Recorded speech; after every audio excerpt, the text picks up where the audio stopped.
قرآن پاک میں جس طرح 7 آسمانوں کا ذکر کیا گیا ہے اسی طرح 7 زمینوں کا بھی ذکر ہے۔ سورہ طلاق کی آیت نمبر 12 میں ہے کہ اللہ وہ ہے جس نے 7 آسمان پیدا کیے اور زمینیں بھی اسی کی مثل، ان کے درمیان حکم نازل ہوتا ہے تاکہ تم جان لو بے شک اللہ تعالیٰ ہر چیز پر خوب قدرت رکھنے والا ہے۔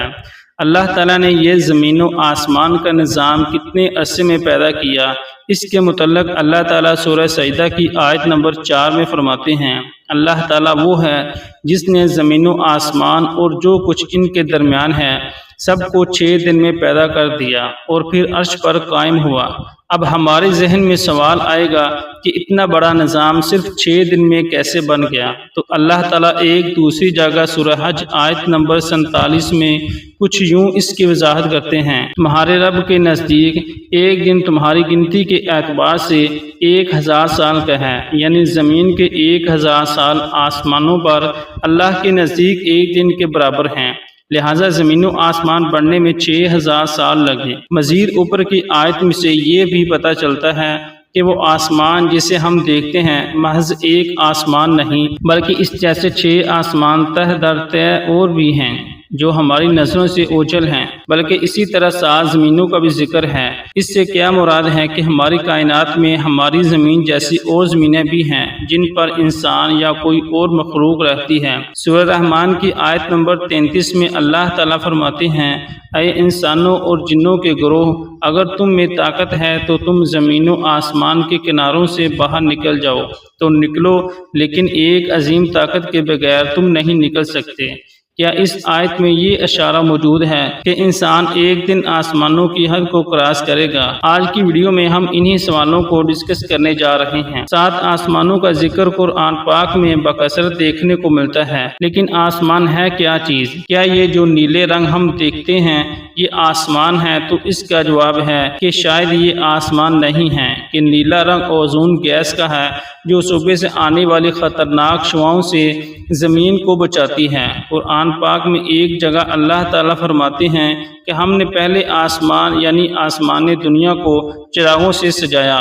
یہاں چراغوں سے مراد ستارے ہیں۔ اگر آپ ایک آسمان کو ایک چادر سمجھیں اور اس پر لگے موتیوں کو ستاروں سے تشبیہ دیں تو آپ سمجھ سکتے ہیں کہ آسمان ستاروں سے اوپر ہے، لہٰذا ہم کہہ سکتے ہیں کہ پہلا آسمان ان نظر آنے والے ستاروں سے اوپر ہے جہاں ہم ابھی تک نہیں پہنچ پائے۔ ہم بعض اوقات سوچتے ہیں کہ کیا ہم آسمان کی حدوں کو کبھی چھو پائیں گے، کیونکہ اس کا اشارہ سورہ رحمان کی آیت میں ملتا ہے جب اللہ تعالیٰ فرماتے ہیں کہ اے انسانوں اور جنوں، تم زمین و آسمان کی حدود سے باہر نکل سکتے ہو تو نکل جاؤ، اگر تم ایک زبردست طاقت کے بغیر نہیں نکل سکتے۔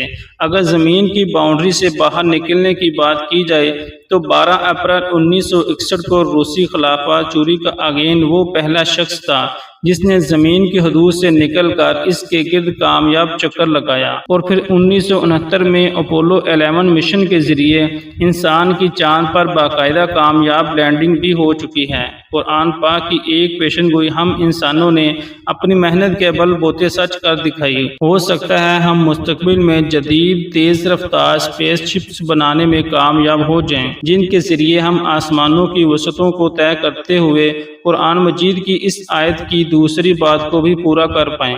اگر آسمانوں کے سائز کی بات کریں تو ہم اس طرح سمجھ سکتے ہیں، اتنی جدید ٹیکنالوجی اور تربینوں کی باوجود بھی ابھی تک ہم پہلے آسمان کی حد نہیں دیکھ پائے۔ ایک روایت کے مطابق ہر 2 آسمانوں کے درمیان 500 سال کا فاصلہ ہے، اس کے بعد اللہ کا عرش ہے اور اس پر اس کی کرسی ہے۔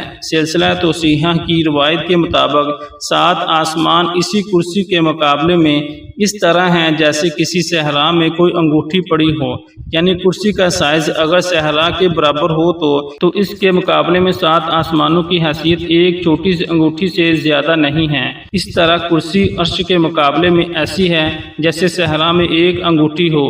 اگر آسمانوں کی تعداد کی بات کی جائے تو ہمارا آسمان ایک آسمان نہیں بلکہ اس جیسے آسمان اور بھی ہیں جن کا ذکر قرآن پاک میں اکثر مقامات پر ملتا ہے۔ یہی وہ 7 آسمان ہیں ان پر معراج کی رات پیغمبر اسلام جناب محمد رسول اللہ صلی اللہ علیہ وسلم نے مختلف انبیاء کرام علیہم السلام سے ملاقات کی۔ پہلے آسمان پر حضرت سیدنا آدم علیہ السلام سے ملاقات ہوئی، دوسرے آسمان پر حضرت یحییٰ اور حضرت عیسیٰ علیہ السلام سے، تیسرے آسمان پر حضرت یوسف علیہ السلام سے، چوتھے آسمان پر حضرت ادریس علیہ السلام سے، پانچویں پر حضرت ہارون علیہ السلام سے، چھٹے آسمان پر حضرت موسیٰ علیہ السلام سے اور ساتویں آسمان پر حضرت سیدنا ابراہیم علیہ السلام سے ملاقات ہوئی۔ 7 آسمانوں سے اوپر ایک بیری کا درخت ہے جسے سدرۃ المنتہا کہا جاتا ہے۔ یہ وہ مقام ہے جس سے آگے حضرت سیدنا جبرائیل علیہ السلام نے جانے سے انکار کیا تھا۔ اگر میں اس مقام سے آگے جاؤں تو میرے پر جل کر راکھ ہو جائیں۔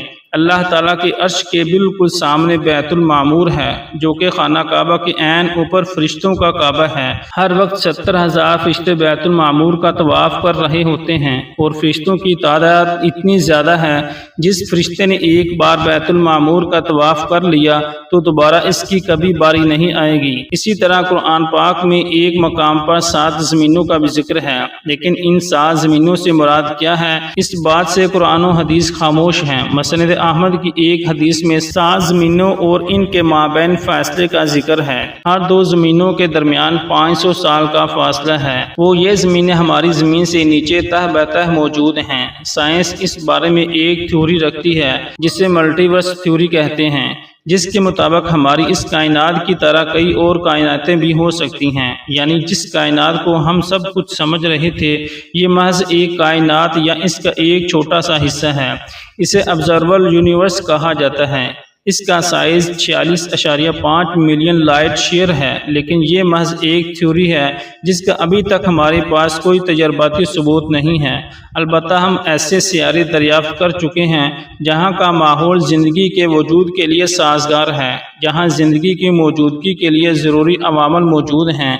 دن رات اس پر ریسرچ کر رہے ہیں۔ ہمیں کائنات میں کہیں زندگی کا سراغ ملے، لیکن انسان کی حد نگاہ سے بھی کروڑوں گنا وسیع اس کائنات میں کسی دوسری زندگی کو تلاش کرنا بالکل ایسی ہی ہے جیسے ریت کے وسیع و عریض صحرا میں کوئی کھویا ہوا موتی ڈھونڈنا۔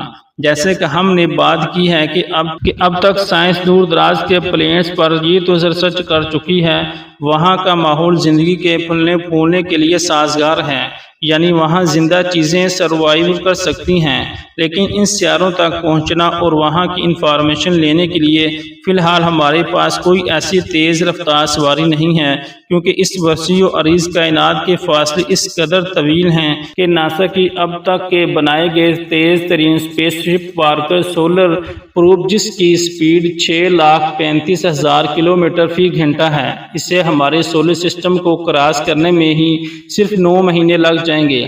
اگر ہم اسے اس سفر پر روانہ کریں تو یہ ہماری سولر سسٹم کے اندر کا سفر ہے۔ اس سے آپ اندازہ کر سکتے ہیں کہ کائنات کتنی وسیع ہے، اور اگر ہم اس یونیورس میں موجود لائف کو 1 to 1 دیکھنا چاہتے ہیں تو ہمیں اس سے کئی ہزار گنا تیز اسپیس شپ بنانا پڑیں گی، اور اس ٹیکنالوجی کے حصول میں نہ جانے کتنی اور دہائیاں لگ جائیں۔ اس مقصد کے لیے یعنی ایلن سے رابطے کے لیے ہم نے ایک سپیس مشن بھی بھیجا ہے جس میں ہم نے زمین کی لوکیشن مختلف آوازیں اور ویڈیوز ایلنز کے لیے بھیجی ہیں۔